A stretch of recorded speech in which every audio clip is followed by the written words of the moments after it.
Stefano, allora, come vediamo qui, no uomini in canottiera. Che reazioni ci sono state dopo la tua provocazione? Allora, la mia, intanto chiaramente erano 3 clienti di passaggio, probabilmente 3 turisti, di cui 2 non avevano la canottiera. Io ho detto: ragazzi, mi spiace, se non posso mettervi assieme agli altri, vi metto in saletta.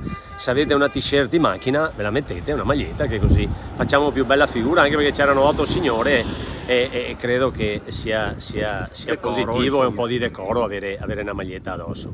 Poi chiaramente ci siamo chiariti, abbiamo fatto 2 chiacchiere, abbiamo bevuto un ginetto assieme, un gin tonic assieme, e hanno capito che avevo ragione io. Mi dicono: perché non l'ha scritto fuori? Allora io ho detto: ecco qua, scriviamo subito. Ho preso la lavagna, ho scritto, Fatto. e da là è nata sta provocazione, è nata sto leitmotiv che secondo me è giusto così, un po' di decoro. Cosa ti hanno detto gli altri clienti dopo che hanno visto questo? Ma da martedì, diciamo, da ieri a oggi, grande entusiasmo. La clientela, le signore sono stracontente, dicono che chiaramente ho avuto, oltre a una bella idea, anche un modo elegante e gentile per far star bene volentieri i miei clienti, e chiaramente rispetto per chi lavora, anche perché è giusto che è rispettoso anche nei confronti del gestore o di chi lavora, dei ragazzi, i camerieri, quello che è. Perfetto, grazie.